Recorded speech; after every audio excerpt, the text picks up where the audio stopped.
नमस्कार मैत्रिणींनो, मी भाग्यश्री तुमच्या सर्वांचं पुन्हा एकदा स्वागत करते माझ्या नवीन व्हिडिओमध्ये। तर आजच्या व्हिडिओमध्ये आपण हे माउथ वॉटरिंग गुलाबजामुन कसे बनवायचे तेही खोवा न वापरता किंवा पॉकेट न वापरता कसे बनवायचे हे पाहणार आहोत। खूप सोपी पद्धत आहे आणि अगदी झटपट हे गुलाबजामुन आपण फक्त 5 मिनिटात बनवू शकतो। तर एकदा नक्की ही रेसिपी ट्राय करा। तर जास्त वेळ न करता चला तर व्हिडिओला सुरुवात करूयात। तर इथे मी 1 कप साखर घेतलेली आहे। 1 कप साखरेसाठी पाव कप इथे मी पाणी घातलेलं आहे आणि आता आपल्याला याची चासणी बनवून घ्यायची आहे। हवं तर तुम्ही याच्यामध्ये थोडीशी वेलची टाकू शकता। तर फुल गॅसवर व्यवस्थित मिक्स करत राहायचं आहे आणि साखर विरघळल्यानंतर आपल्याला फक्त 2 ते 3 मिनिटच शिजू द्यायचं आहे। 3 मिनिटात आपली चासणी तयार होते। फक्त थोडीशी आपल्याला चिपचिपी चासणी हवी आहे। तर इथे पाहू शकता चम्मच च्या वर आपल्याला थोडीशी चासणी घ्यायची आणि एक ड्रॉप जर थोडा स्लो पडत असेल तर समजायचं आपली चासणी तयार झाली आहे। तर इथे पाहू शकता बोटाला चिपचिपी लागत आहे म्हणजे आपली चासणी तयार झालेली आहे। तर चासणीला साइडमध्ये ठेवूयात आणि इथे मी 10 रुपयावाले 2 बिस्किटचे पुडे घेतलेले आहेत। तर इथे मी पार्लेजी बिस्किट घेतलेले आहेत। तुम्ही तुमच्या आवडीनुसार कोणत्याही फ्लेवरचे बिस्किट घेऊ शकता। तर आता आपल्याला काय करायचं आहे, हे बिस्किट थोडे थोडे तोडून आपल्याला एका मिक्सरच्या भांड्यामध्ये घालायचे आहेत आणि बारीक वाटून घ्यायचे आहेत। तर मी 2 शिफ्टमध्ये हे वाटून घेणार आहे।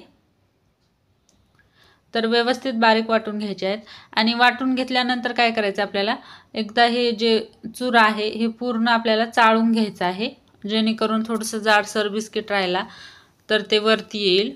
नाही घेतलं तरी चालेल, नंतर आपण हे दुधामध्येच याचा डो तयार करून घेणार आहोत। तर एकदम सॉफ्ट डो होण्यासाठी इथे मी गाळून घेतलेला आहे, पाहू शकता। हे परत आपल्याला त्याच भांड्यामध्ये घालून बाकीचं पूर्ण वाटून घ्यायचं आहे। तर पूर्ण इथे मी गाळून घेतलेलं आहे। आता इथे मी दूध घेतलेलं आहे। तर अर्धा कप दूध घेतलेलं आहे। थोडं थोडं दूध घालून आपल्याला याचा डो तयार करायचा आहे। एकदम सॉफ्ट असा डो तयार करायचा आहे।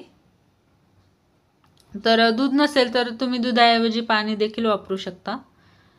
तर एकदाच न घालता आपल्याला थोडं थोडं घालायचं आहे। तर साधारण आपल्याला पाव कप दूध लागणार आहे। तर इथे मी अर्धा कप घेतलेला आहे, पण याच्यातलं थोडंसं माझं राहिलेलं आहे। तर हे पाहू शकता इतकं दूध माझं राहिलेलं आहे।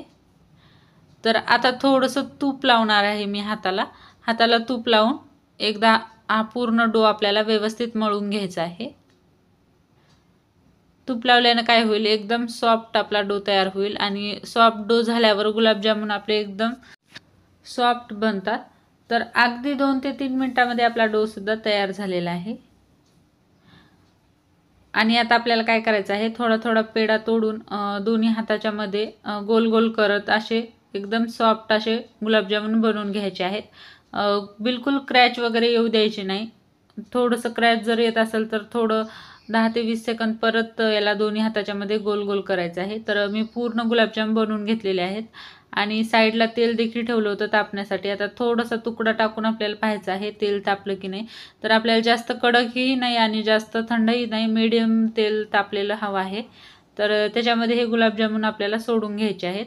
एका बॅचमध्ये जेवढे बसतील तेवढेच गुलाबजाम आपल्याला सोडून घ्यायचे आहेत। आणि गुलाबजामुन तळताना गॅस आपला मीडियमच ठेवायचा, फुल पण नाही करायचा आणि जास्त कमीही नाही करायचा। फुल जर केला तर एकदमच वरती करपल्या जातील आणि आतून कच्चेच राहतील। त्याच्यामुळे आपल्याला मीडियम गॅसवर व्यवस्थित आलट पलट करून दोन्ही साइडनी गोल्डन ब्राउन होईपर्यंत हे गुलाबजामुन तळून घ्यायचे आहेत। खूप यम्मी लागतात हे गुलाबजामुन, एकदा नक्की ट्राय करा। लहान मुलांना तर खूपच आवडतात। तर हे पाहू शकता मी दोन्ही साइडनी व्यवस्थित आलट पलट करून हे तळून घेतलेले आहेत। आता पूर्ण आपल्याला काढून घ्यायचे आहेत आणि राहिलेली बॅच देखील मी याच पद्धतीने तळून घेतलेली आहे, पाहू शकता। आता इथे चासणी मी थोडी गरम करून घेतलेली आहे आणि गरम गरम चासणीमध्येच आपल्याला हे गुलाबजामुन घालायचे आहेत आणि व्यवस्थित मिक्स करायचं आणि झाकण ठेवून आपल्याला अर्धा तास असंच रेस्टसाठी ठेवून द्यायचं आहे।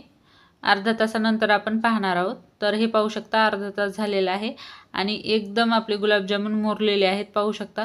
पाक सुद्धा घट्ट झालेला आहे, व्यवस्थित असे आपले गुलाबजामुन मुरलेले आहेत। तर मी एक तुम्हाला तोडून दाखवते, पाहू शकता किती तोंडाला पाणी सुटेल असे आपले हे गुलाबजामुन तयार झालेले आहेत। फक्त 5 ते 10 मिनिटामध्ये मी हे पूर्ण गुलाबजामुन बनवलेले आहेत. तर पाहू शकता किती मस्त झालेले आहेत आणि खायला तर खूपच यम्मी झाले होते. एकदा नक्की ट्राय करा आणि व्हिडिओ आवडला असेल तर व्हिडिओला लाईक करा, शेअर करा आणि चॅनलवर जर नवीन असाल तर चॅनलला सबस्क्राईब करा. धन्यवाद.